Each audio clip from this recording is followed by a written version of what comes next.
Aren't you tired of feeling restless? Do you want to regain control of your life? Yes? I thought so. Watch this video.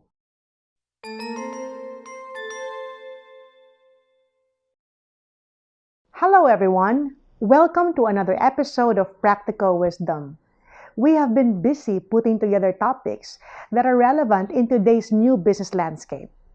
In our last episode, where I talked about the economic evolution that's already happening, we have established the need for everyone to adapt to the new business environment. Please watch episode 2 on how to get out of the 2020 economic nightmare if you haven't. In this episode, we're going to focus on building your mental toughness because the tough times are here and it does look like they're here to stay for quite some time.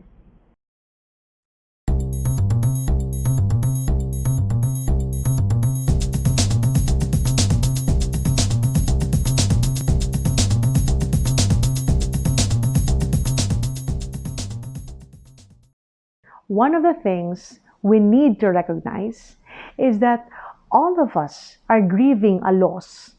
In fact, it's a great one. We have lost our dreams and aspirations of making 2020 our best year ever.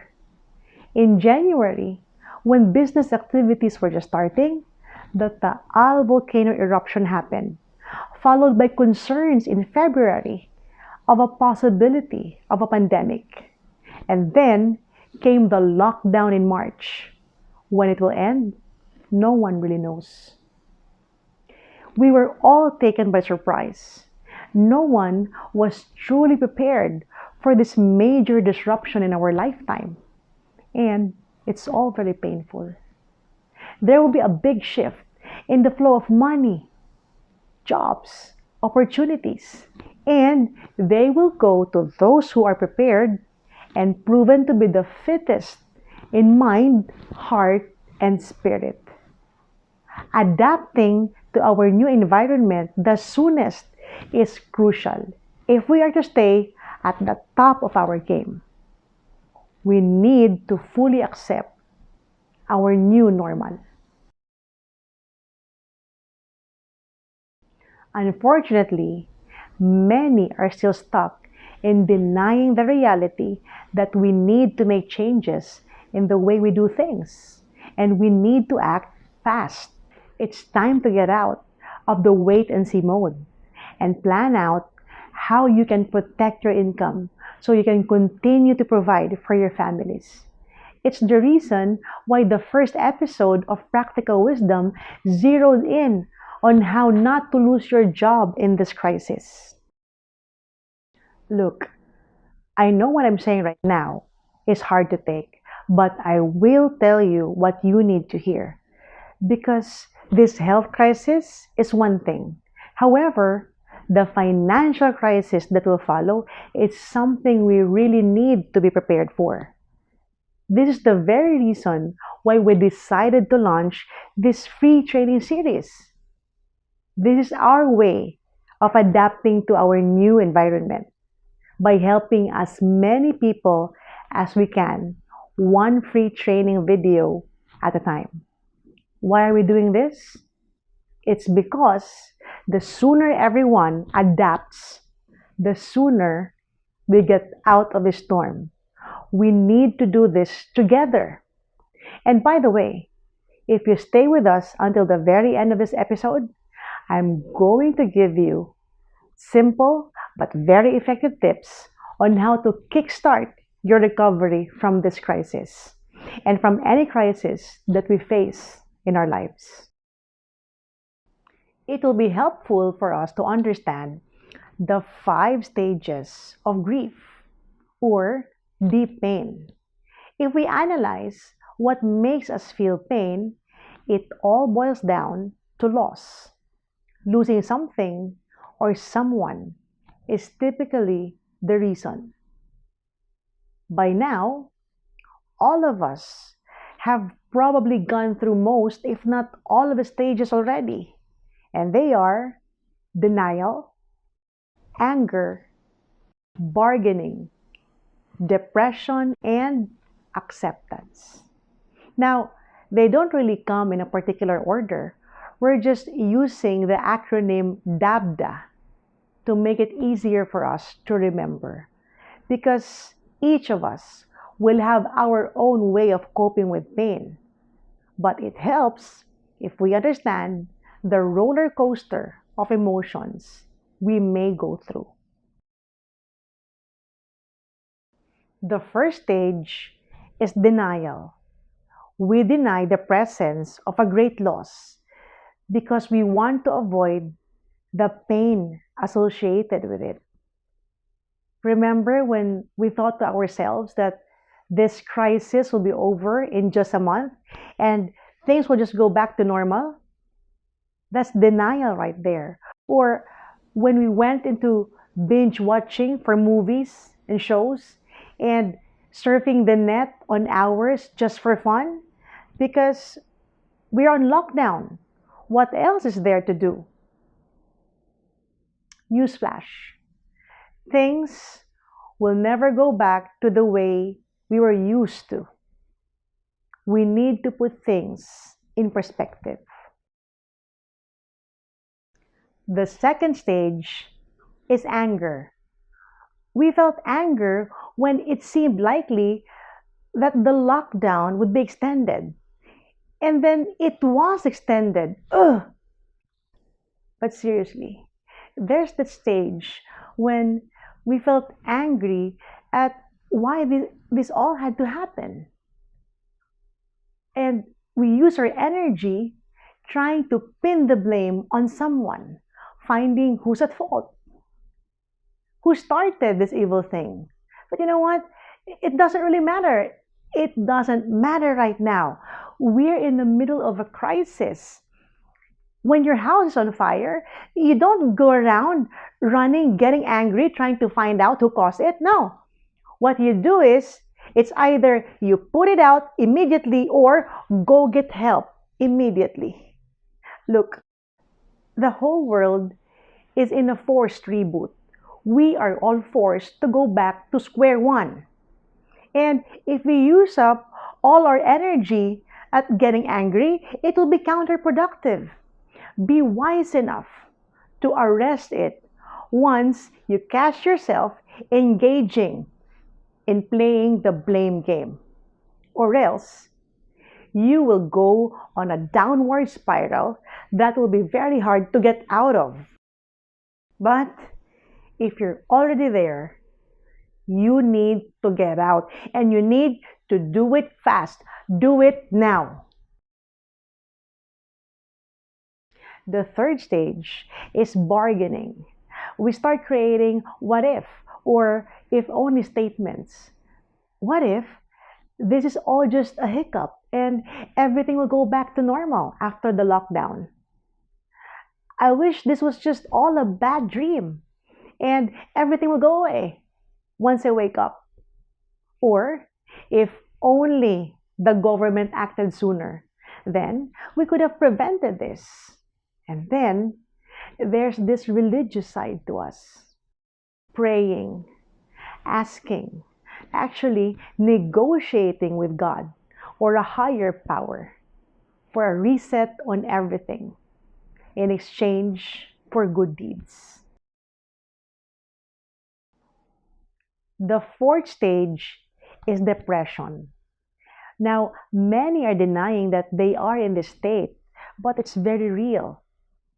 Feeling down and numb from all the events unfolding right before us that are shocking, especially when we get a glimpse of the truth that what we bargained for is actually not going to happen. It's our response to not accepting the reality that we are losing the world as we know it. We can no longer move around freely.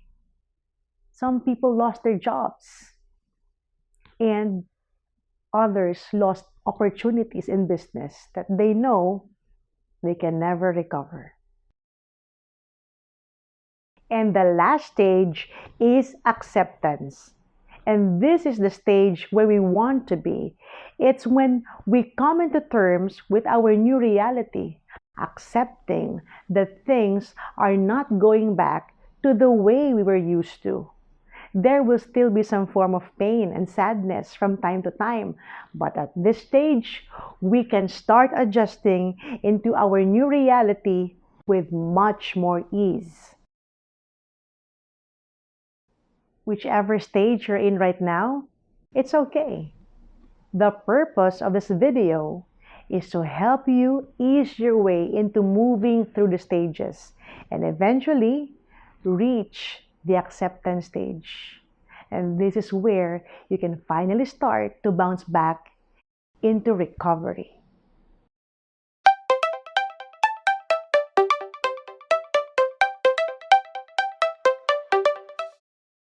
Oh, you're still here? That's great! As a bonus for staying with us, here's our promised additional steps to help you kickstart your recovery from this crisis.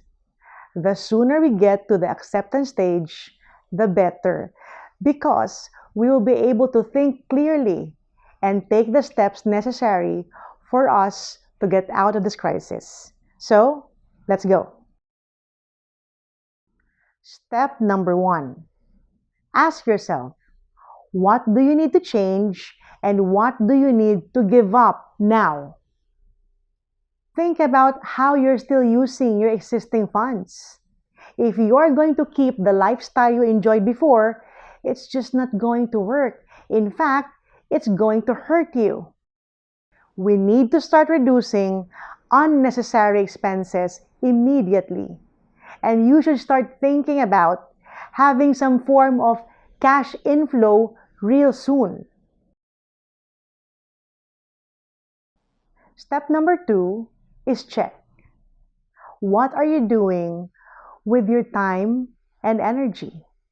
You should start accounting for your 24 hours in a day and start committing no less than 8 hours of sleep. Because you can.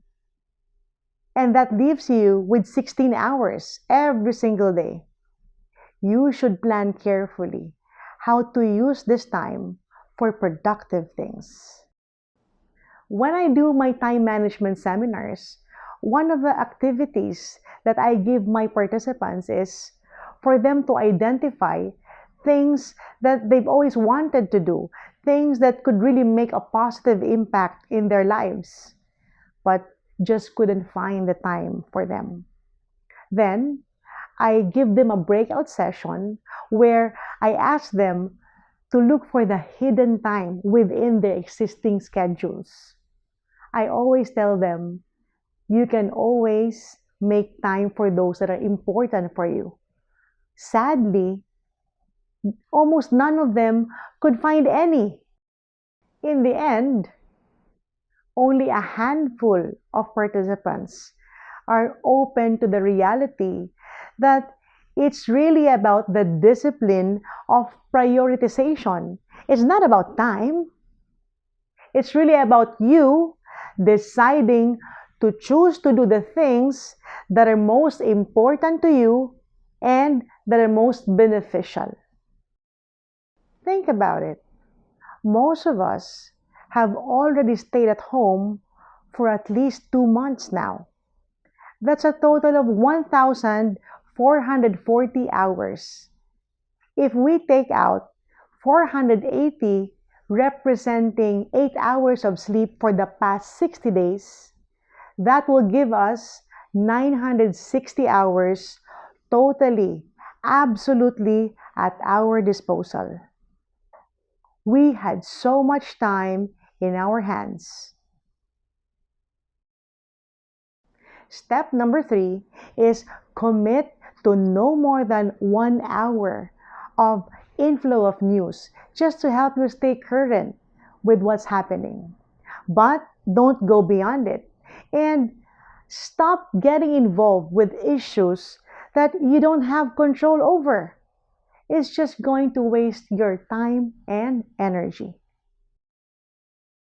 Step number four is think back. Objectively assess the kind of activities you chose to engage in.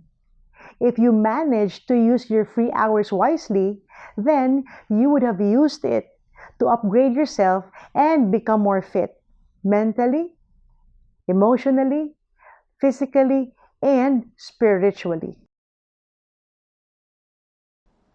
If you haven't, let this video serve as a wake-up call. Maybe you've been stuck in one of the stages for too long. It's time to break free from your internal chains and focus on things that you truly have control over: your perception, actions, and time. Think about it. If you're watching this video, that means you're part of the fortunate few who do not need to immediately worry about supplying your basic needs: food, shelter, clothing. That means you still have an edge on making a positive impact on your future. So get up, get out of the dark, and start taking action now. Maximize your energy and resources and work towards becoming an essential part in rebuilding this new economy. Don't wait for too long for things to get better. Now is the perfect time to get going. Always remember, the world will not wait for anyone, and opportunities will go to those who are seeking and are ready to receive.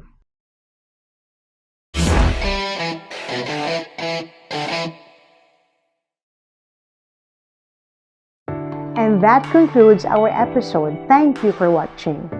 We will continue to provide simple and easy to understand videos to help you upgrade your skills so you can remain sharp and stay ahead. And watch out for our next episode on how to increase your power and influence in the workplace. If you haven't subscribed, please do so. And if you have questions or specific topic requests, please comment down below. Until next time, this is Practical Wisdom signing off.